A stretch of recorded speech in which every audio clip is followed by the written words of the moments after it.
परिषद आणि पंचायत समित्यांसाठी आज निकालाचा धुरळा उडणार आहे। काही वेळातच आता मतमोजणीला सुरुवात होणार आहे। 12 जिल्हा परिषद आणि 125 पंचायत समित्यांच्या निवडणुकांचा निकाल हा आज लागतोय आणि काही क्षणातच आता मतमोजणीला सुरुवात होणार आहे। आधी पोस्टल मतं मोजली जातील आणि त्यानंतर ईव्हीएमची मतं मोजली जाणार आहे। अनेक आजी माजी लोकप्रतिनिधींची मुलं, नातेवाईक आणि स्थानिक दिग्गज नेत्यांनी आपलं नशीब या निवडणुकीमध्ये सुद्धा आजमावलेलं आहे। कोण बाजी मारणार आणि कोणाचं वर्चस्व राहणार याकडे आता लक्ष असेल। आणि काही क्षणातच मतमोजणीला सुरुवात होणार आहे। कोण बाजी मारणार, कोणाचं वर्चस्व राहणार याकडे सर्वांचं लक्ष लागलेलं आहे।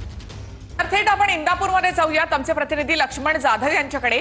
लक्ष्मण, हर्षवर्धन पाटलांची मुलगी अंकिता पाटील बावडा या ठिकाणाहून निवडणुकीच्या रिंगणात आहे, त्यामुळे ही प्रतिष्ठेची निवडणूक असेल। हर्षवर्धन पाटलांसाठी देखील एकूणच काय चित्र असेल?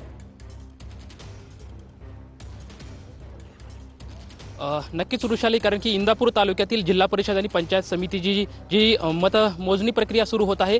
खरं तर राज्याचे कृषी मंत्री असलेले दत्तात्रय भरणे आणि माजी मंत्री असलेले हर्षवर्धन पाटील यांच्यासाठी खरं तर ही लढाई जी आहे ती प्रतिष्ठेची असणार आहे, कारण की दोघांची ही मुलं जी आहे ते या निवडणुकीच्या रणांगणात उतरलेली होती आणि अवघ्या काही मिनिटांमध्येच आता या मतमोजणी प्रक्रियेला जी आहे ती सुरुवात होणार आहे। खरं तर इंदापूर तालुक्यातील 8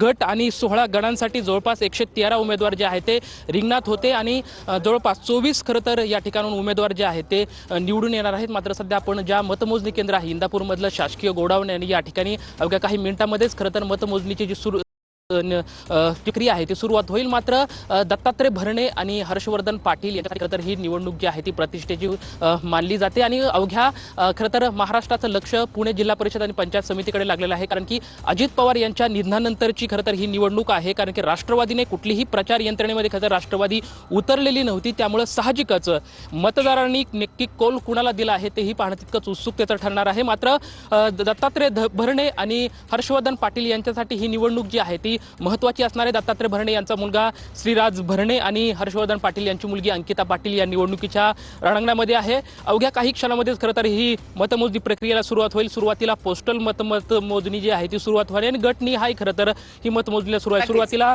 बिगवन जिल्हा परिषद गट जे आहे पुन्हा तुमच्याकडे यासाठी येऊ। मात्र पुणे जिल्ह्यातली ही निवडणूक अत्यंत महत्त्वाची असणार। अजितदादांच्या जाण्यामुळे संपूर्ण पुणे जिल्हा या ठिकाणी शोकात आहे।